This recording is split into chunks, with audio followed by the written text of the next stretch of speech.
ये हमारे पास एक कैट बहुत ही मुख्तलिफ और अजीबोगरीब केस है। वो इसलिए इसकी जो पिछली टांग है वो सारी की सारी गली हुई है। ऐसा क्यों है? बेसिकली इनके ओनर ने इसकी पिछली टांग पे रबर बैंड लगा दी थी ताकि अपने आप को स्क्रैच ना कर सके। असल में इसे एलर्जी थी। एलर्जी की वजह से अपने आप को स्क्रैच करती थी, अपने ई कॉलर को बआसानी उतार लेती थी। तो उन्होंने सोचा अगर इसकी पिछली टांग पे रबर बैंड लगा दी जाए तो अपने आप को स्क्रैच नहीं करेगी और मसला हल हो जाएगा। लेकिन मसला हल होने के बावजूद वो और ज्यादा बिगड़ गया, क्योंकि जब आप किसी भी जगह पे खून की सप्लाई रोकते हैं तो वो जगह गलना सड़ना शुरू हो जाती है। फॉर एग्जांपल, अगर मैं अपने हाथ को जोर से पकड़ लूं तो खून की सप्लाई जब रुकती है तो मुझे थोड़ा सा आहिस्ता आहिस्ता ऐसा लगेगा कि मेरा हाथ जो है वो बेजान होना शुरू हुआ है और सूजन भी महसूस होना शुरू हुई है।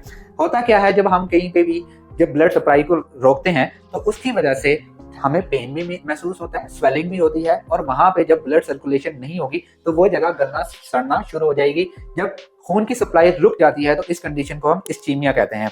तो हुआ ये है कि उन्होंने रबर बैंड बांधा, तकरीबन मेरे ख्याल से 2 से 4 दिन रबर बैंड बंधा रहा। उसकी वजह से खून की सप्लाई रुकी तो वो जो एरिया था वो डेड होना शुरू हो गया। जब डेड हुआ तो मैं पहले आपको वीडियो नहीं दिखा सकता, यूट्यूब अलाउ नहीं करता, लेकिन बहुत बुरी हालत थी भाई। यहाँ से लेके थी तो उसकी पिछली टांग, तो यहाँ से लेके यहाँ तक पूरे के पूरा हिस्सा गला हुआ था। लेकिन जो थोड़ा सा ऊपर वाला एरिया था वहां पे सप्लाई थी, और हमें ये डर था कि खुदा ना खास्ता अगर ये गल सड़ गया तो हो सकता है कि पूरी की पूरी टांग ही काटनी पड़े।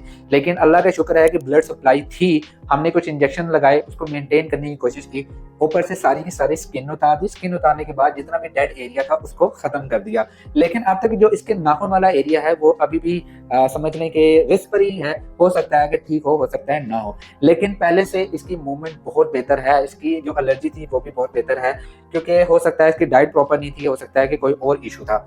अब हुआ ये कि हमने तो क्लीनिंग वगैरह कर दी। कैसे की? सबसे पहले हमने नॉर्मल सलाइन से साफ किया।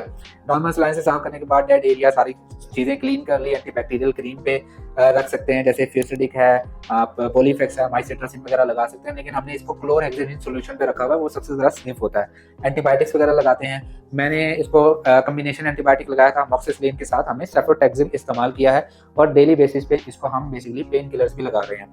अब आपको भी एहतियात करनी चाहिए, खुद से टोट के ना किया करें।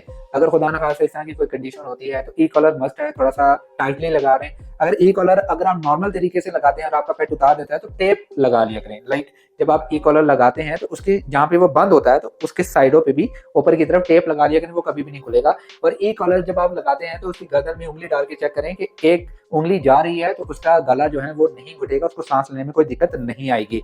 तो उम्मीद है कि ये ठीक हो जाएगी और इंशाल्लाह ठीक हो जाएगी। वो इसलिए कि ब्लड सर्कुलेशन भी ठीक है, मेंटेन्ड है। अल्लाह का शुक्र है कि पहले से बहुत बेहतर है। तकरीबन हफ्ता हो चुका है इसको हमारे पास आए हुए, और इंशाल्लाह रिकवर कर जाएगी। बस क्लीनिंग करनी होती है, दिन में 2 दफ़ा एंटीबायोटिक्स और पेन किलर्स लगने हैं। 5 दिन का एंटीबायोटिक है, पेन किलर हम डेली बेसिस पर लगाएंगे। बाकी इसकी मूवमेंट ऐसा ऐसा बहाल हो रही है, अपनी नॉर्मल रूटीन की तरफ ये आ रही है।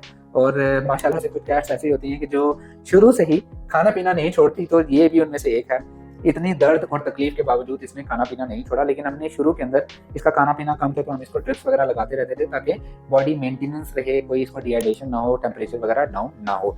उम्मीद करता हूँ वीडियो पसंद आई होगी। अगर आपको इस तरह की वीडियो से कुछ सीखने को मिलता है तो प्लीज़ मुझे ज़रूर बताया करें और कमेंट भी किया करें, सब्सक्राइब किया करें। इंशाल्लाह नेक्स्ट वीडियो में मिलते हैं। खुदा हाफिज़।